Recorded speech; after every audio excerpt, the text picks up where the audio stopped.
परिवार में आपको जय मसीह की। आज हम सीखेंगे और बहुत से लोगों के अंदर ये उत्सुकता होती है, वह जानना चाहते हैं कि आखिर सच्चा परमेश्वर कौन है।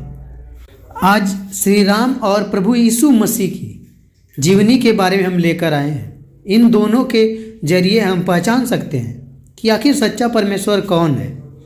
उससे पहले हम जान लें कि इस सृष्टि का जो भी रचयिता है उसे ऐसा होना चाहिए जो सबसे प्रेम करे, ज़्यादा से ज़्यादा हो सके, जितना हो सके प्रेम करे और अपने प्रेम को दिखाए।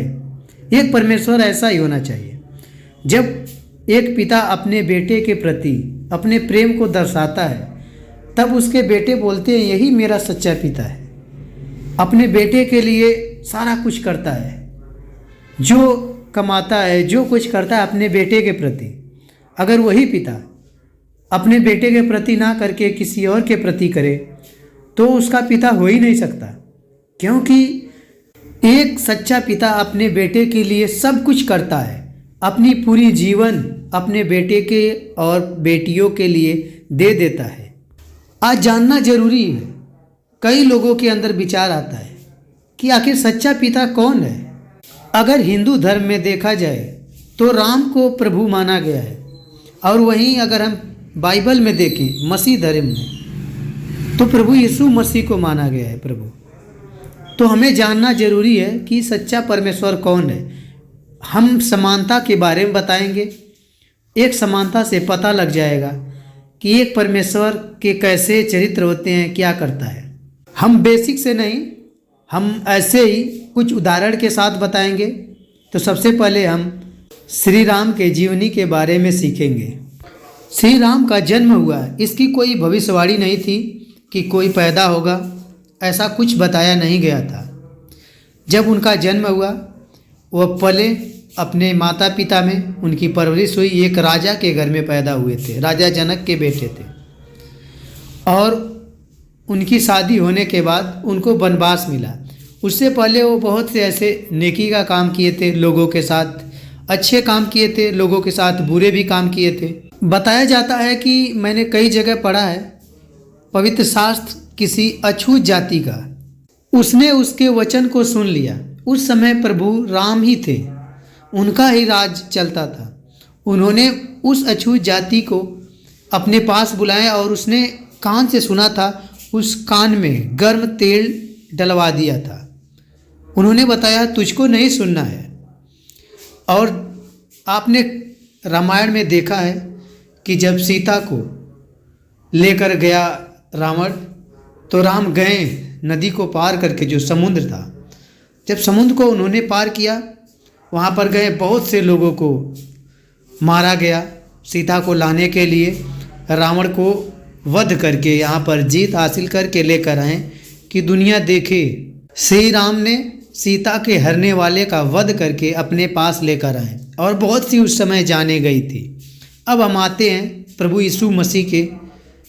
प्रभु यीशु मसीह जो थे, उनकी पहले से भविष्यवाणी थी कि उनका जन्म होगा, कैसे कैसे होगा, सारा कुछ बताया गया था पहले से ही। यह लिखित था, क्योंकि उस समय नबी थे और नबी के पास भविष्यवाणी होती थी, पहले से लिख दिया जाता था। और जितने यहूदी, बहुत से लोग उनके आने का इंतज़ार कर रहे थे। जब उनका जन्म हुआ, जैसे भविष्यवाणी हुई थी वैसे ही हुआ। वह भी अपने परिवार के साथ रहें, और जब बड़ा हो गए उन्होंने बपतिस्मा लिया। बपतिस्मा लेने के बाद उनका परीक्षा हुआ। हर लोगों का प्रतीक्षा होता है। अगर आप किसी चीज़ को करते हैं, चाहे किसी चीज़ की तैयारी करो, तो परीक्षा होगा। उनका भी परीक्षा लिया गया। बताया जाता है कि वह परमेश्वर के द्वारा भेजे गए थे और उनकी परीक्षा लेनी जरूरी थी। जब किसी को कोई एग्ज़ाम के लिए तैयार करता है तो परीक्षा लेता है। वह आए अपनी लाइफ में, उन्होंने देखा दुनिया में पाप बहुत है, मगर पाप को वो बचाने के लिए उन्होंने कहीं ऐसे मार काट ऐसा कुछ नहीं हुआ। वो हर जगह अपने प्रेम को दर्शाते थे। बाइबल बताती है प्रभु यीशु मसीह को क्रूस पे चढ़ाने के लिए कई लोग इकट्ठे होकर उनको आए कि पकड़ के ले चलें, इसमें कोई कमी निकाल के इसकी हत्या कर दी जाए, इसको क्रूस पर चढ़ा दिया जाए। ऐसी भी भविष्यवाणी हुई थी, ऐसे ऐसे उसको इस दिन के लिए क्रूस पर चढ़ाया जाएगा। जब वो लोग आए पकड़ने के लिए तो वहीं 12 चेलों में से एक चेला था पतरस, उसने पकड़ने वाले का कान काट दिया। मगर वहाँ यीशु मसीह ने उसको रोका। उन्होंने बोला कि अगर मैं चाहूँ तो कई स्वर्गदूत बुला सकता हूँ और सब कुछ खत्म कर सकते हैं स्वर्गदूत। मैं यहाँ पे लड़ाई कराने नहीं आया हूँ, मैं प्रेम करने आया हूँ, अपने बच्चों को बचाने आया हूँ।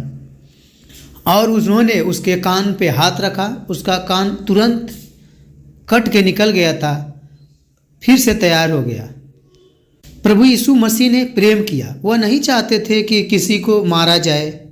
जैसे श्री राम ने गए जब लंका, बहुत से वध हुआ, मगर यीशु मसीह ने जहाँ पर गए उनको क्रूस पर चढ़ाया गया, जैसी भविष्यवाणी हुई थी। उन्होंने वध खुद को दिया। वह जानते थे कि जब तक मैं क्रूस पे नहीं चढ़ाया जाऊंगा, इस संसार का पाप नहीं ले सकता।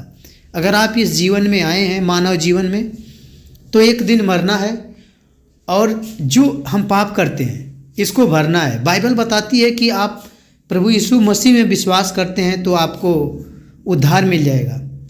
और वहीं अगर हम देखें राम की जीवनी से, तो राम ने कहीं ऐसा नहीं बताया है कि आपका उद्धार कैसे होगा। भक्ति यही सबसे बताया गया है। और कैसे उद्धार होगा, कैसे आप स्वर्ग तक जाएंगे या इसी पृथ्वी पर बार बार आपका आना है, ऐसा कुछ नहीं बताया गया है। वही बाइबल पूरी अच्छी तरीके से बताती है कि आप जब प्रभु यीशु मसीह पर विश्वास करते हैं तो आप हमेशा के लिए स्वर्ग के निवासी होंगे। एक पिता जैसे यीशु मसीह ने किया, कहीं किसी को नहीं मारा, एक थप्पड़ तक नहीं मारा, बल्कि उन्होंने कहा अगर तुझे कोई मारे तो उसके सामने दूसरा भी गाल दे दे। उन्होंने कहा जो तेरे लिए बुरा करता है उसके लिए दुआ कर। लेकिन एक पिता कैसा होना चाहिए? क्या ऐसा कि जैसे श्री राम गए थे सीता को लेने के लिए, वह चाहते अगर सच में उनके अंदर प्रभु थे, अगर सच में लोग प्रभु उन्हें मानते हैं तो वह चाहते तो रावण को मारते नहीं।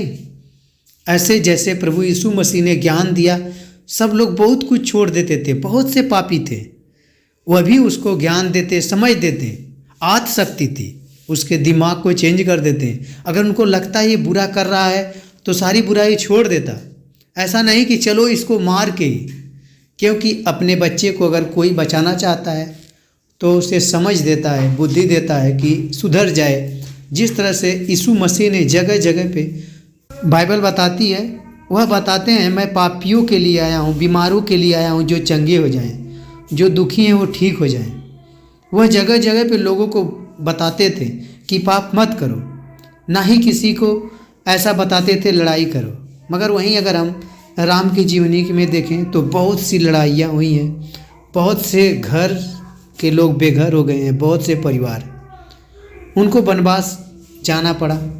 ऐसा बताया गया है कि पहले से लिखा गया था कि ऐसे ही रावण का वध होगा। जरूरी नहीं कि हम किसी का वध करके ही जग को जीतें। एक सच्चा पिता कैसा होना चाहिए कि वह सारा कुछ अपने प्रेम को उड़ेल दे, सबको समझ बुद्धि दे। वहीं पर हम देखते हैं कि रामायण में बताया गया है कि उन्होंने लंका जाने के लिए बहुत से लोगों को बुलाया। वहाँ पे एक पुल बनाया गया, पुल को पार करके गए थे। वहीं अगर हम बाइबल में देखते हैं, पुरानी बाइबल में, एक बार मूसा 40 लाख लोगों को लेकर जा रहा था, पीछे फिरौन की सेना लगी थी। मगर वहाँ पे प्रभु यीशु मसीह, यहोवा की ऐसी महिमा थी, जो समुद्र था वह 2 भाग हो गया, लाल सागर था वह 2 भाग हो गया, और बीच में जो रास्ता बना जैसे सड़क बनती है सूखा, उसमें से 40 लाख लोगों को निकाला गया था।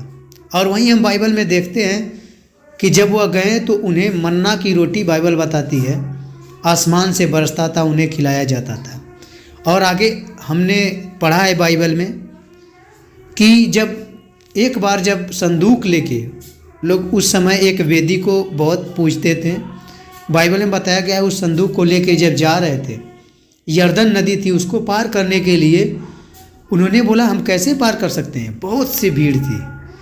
उन्होंने बोला कि यह जो संदूक है, जो पवित्र वेदी है, इसे लेके जाके बीच में रख दे। वो लेकर गए पानी के ऊपर चल के, ऐसा नहीं कि समुद्र को सुखाया या ऐसा कुछ किया हो कि पुल बनाते हैं, मगर वहाँ पे हम देखते हैं एक परमेश्वर की महिमा की उसके ऊपर चल के सभी लोग गए और अगले उस पार गए, और वहीं देखते हैं इन्होंने पुल बनाया। एक सच्चा पिता यही कर सकता है, किसी को तकलीफ़ ना हो, किसी को मारेगा नहीं, वह अपने मानव जाति को बचाना चाहेगा। अगर आपने श्री राम के जीवनी के बारे में कहीं पढ़ा है तो आप देख सकते हैं, एक बार प्रभु यीशु मसीह की जीवनी के बारे में पढ़ें। इन्होंने हर जगह लोगों के जीवन को बचाने का ही प्रचार किया है, और वहीं हम देखते हैं कि राम हर जगह पर, उनके समय में भी, राम के समय में आप पढ़ेंगे, हमने देखा है, ऐसे शास्त्र को भी पढ़ा है, उसमें बताया गया है कि राम के समय में भी जो औरतें थीं वो बाज़ारों में बिकती थी गरीब घर के। क्या ऐसा हो सकता है कि जो राजा हो उसके राज्य में जो गरीब तबके की हो वो बिकती हो? ऐसा नहीं हो सकता, कभी नहीं बिक सकती, क्योंकि राजा तो सब कुछ देखता है। इस समय वो राजा थे, और वहीं प्रभु यीशु मसीह जो थे ये एक राजा के रूप में नहीं आए थे, ये एक छोटे घर में पैदा हुए थे जैसी भविष्यवाणी हुई थी, और राजा खुद बन गए, लोग इन्हें अपना राजा मानने लगे थे। और एक रास्ता है जो हम आपको बताएंगे, अगर आपने अब तक प्रभु यीशु मसीह में विश्वास नहीं किया है, अगर आप चाहते हैं कि अगर आप हिंदू धर्म में देखते हैं तो उसमें बस जीवन काल को ऐसे घूम के आपको जीवन मिलेगा। उसमें बताया जाता है अगर आपने इस अच्छा काम किया तो आपको नवा जन्म मिलेगा, किसी जानवर का, कीड़े मकोड़े का, चाहे जैसा कुछ भी जन्म मिलेगा, लोग देखते हैं। वहीं बाइबल हमें बताती है अगर आपने प्रभु यीशु मसीह में विश्वास किया है तो आपको नया जीवन नहीं मिलेगा, आप स्वर्ग के निवासी होंगे। वहीं अगर आप देखते हैं प्रभु यीशु मसीह के नाम से बहुत से लोग प्रार्थना करने से ठीक होते हैं, और अगर आप ध्यान दें तो श्री राम का प्रार्थना करने से कोई ठीक नहीं होता, ना ही कोई ऐसी बात बताई गई है कि हाँ चलो इसको शैतान ने जकड़ रखा है तो उसका शैतान छोड़ के उसे चला जाए, ऐसा कहीं नहीं बताया गया है। मगर वहीं हम बाइबल में देखें तो यीशु मसीह के नाम से शैतान कांपते हैं, भागते हैं। हम यही जानते हैं कि कई बार हमने पढ़ा भी है, बाइबल में बताया गया है, शैतान खुद चिल्ला के कहते हैं यीशु मसीह ही परमेश्वर है, यही परमेश्वर है। और ऐसा कहीं नहीं, रामायण में कहीं नहीं बताया गया है कि कोई शैतान राम को देख के भागा हो या उसने कहा हो यही परमेश्वर है, ऐसा कहीं नहीं बताया गया है। क्योंकि बाइबल भी बताती है कि जो बुरे हैं, जो शैतान है, जिसके हाथ में ये दुनिया फंसी पड़ी है, वह यीशु मसीह को जानता है, यही परमेश्वर है। और ऐसे बहुत से लोग अपनी मर्जी से खुद को परमेश्वर बताते हैं। अगर आपने विश्वास नहीं किया है तो यीशु मसीह में विश्वास करें। शायद आपका जीवन उस तरीके का ना हो कि आपको फिर से इस धरती पर जन्म मिले। ये पृथ्वी मरघट है, आज ना कल आपको मर के फिर से आना है, फिर मरना है, फिर आना है। अगर आप प्रभु यीशु मसीह में विश्वास करते हैं तो आपको फिर से यहाँ पे नहीं आना है, आपके लिए अनंत जीवन है, आप एक स्वर्ग के निवासी होंगे। आप पढ़ के देखिए, अगर आपने कभी शास्त्र को पढ़ा है तो सभी शास्त्र को पढ़ें और अपने जीवन में देखें कि सच क्या है, क्या गलत है। अगर आप ऐसा करते हैं तो आप देखेंगे अगला जन्म आपका इस पृथ्वी का नहीं, स्वर्ग का होगा, आप स्वर्ग के निवासी होंगे। मैं प्रार्थना करता हूँ कि हे प्रभु यीशु मसीह, जितने लोग तेरे पास आना चाहते हैं, जितने लोग तुझे स्वीकार करना चाहते हैं, उनके मनों और हृदय में जाके बस। जो भी उन्होंने पाप किया है, तेरे सामने अपने पापों का अंगीकार करके तुझ पर विश्वास करेंगे, तेरे पास आएंगे। प्रभु यीशु मसीह, तू बचाने वाला पिता है, हमारे पापों से हमें छुड़ाने वाला पिता है। तूने हर जगह लोगों को बचाया है, आगे भी तू इस पूरे जीवन को बचाएगा, और तू ही एक सच्चा चरवाहा है। तू हमें स्वर्ग तक ले जाने वाला ही एक रास्ता है, तेरे अलावा कोई रास्ता नहीं प्रभु। आमीन।